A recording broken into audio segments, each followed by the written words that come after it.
Patuloy pa rin tayo naglalayag dito sa bahagi ng West Philippine Sea sakay ng barko ng Philippine Navy, ang BRP Davao del Sur. Sa huling araw naman ng Multilateral Maritime Exercise ng Balikatan 2024, nagpaputok ng mga armas mula sa mga barkong kalahok sa isang gunnery exercise.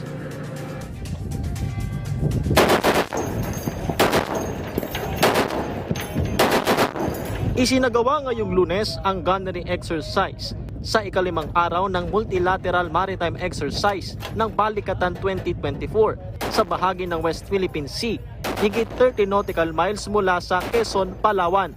Kung magbabasehan sa mapa, halos katapat nito ang Sabina Shoal, Ayungin Shoal at ang Panganiban o Mischief Reef sa loob ng Exclusive Economic Zone ng Pilipinas. Sa unang pagkakataon ng MME ay sumama na ang isa pang barko ng Amerika. Ang USS Somerset na isang landing platform dock at pinaputok din ang kanilang heavy machine guns sa Gunnex. Target sa gunfiring ang isang boya na palutang-lutang sa dagat. Sa panig ng Pilipinas, ang mga tauhan ng BRP Davao del Sur at BRP Ramon Alcaraz ang lumahok sa Gunnex at ipinamalas ang kanilang kakayahan sa pagpapaputok ng armas. Habang isinasagawa nga ang gunnery exercise o Gunnex dito sa bahagi ng West Philippine Sea ay mayroong mga barko ng China na nakamasid at nasa 5 nautical miles ang kanilang distansya mula rito sa sinasakyan nating barko, ang BRP Davao del Sur. 3 barko ng People's Liberation Army Navy ang nasa bisinidad ng pagsasanay, kabilang ang Shenzhen Destroyer Ship na may bow number 167, Spy Ship 793 na dumaan pa sa likod ng barko ng Amerika na USS Harper's Ferry at ang Wangshan Warship 570 na nitong linggo unang nakita. Gaya ng mga nakaraang araw, walang radio challenge ang mga barko ng China. Hindi naman daw nagpahayag ng pagkabahala rito ang mga barko ng Amerika.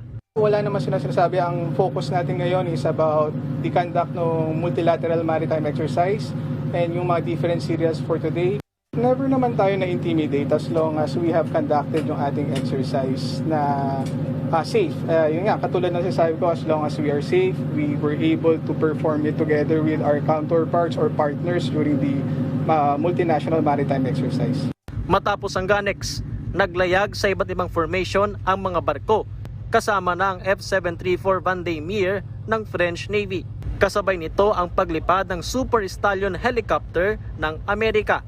Muli ring isinagawa ang cross-deck landing at sinanay ang vertical rescue o paglipat ng mga sundalo at kagamitan mula sa isang helicopter kung saan bumaba sa BRP Davao del Sur ang isang tauhan ng France mula sa kanilang Airbus chopper. Ang ganitong senaryo pwedeng gamitin sa mga rotation and resupply mission gaya sa BRP Sierra Madre sa Ayungin Shoal.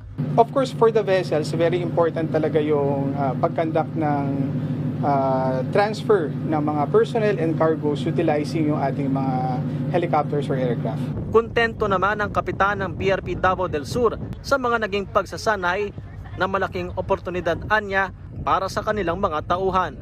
Very satisfied sa performance ng mga tao natin. Dito makikita yung husay at galing ng mga sailors natin, mandaragat. Malaking opportunity to, especially sa ating training. And nakikita ko yung excitement at katuwaan dun sa mga tropa natin na meron na naman tayong matututunan na bago coming from our allies and partners, especially during these exercises.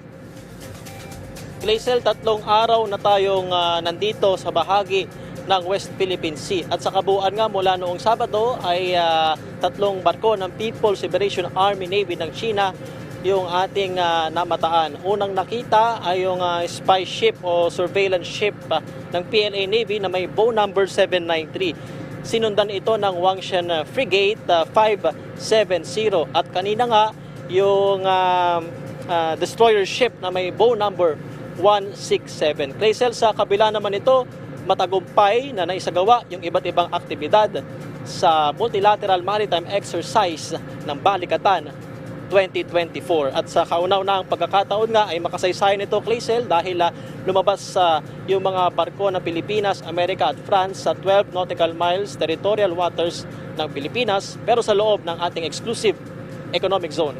Clazel. Alright, maraming salamat sa iyo, Patrick De Jesus.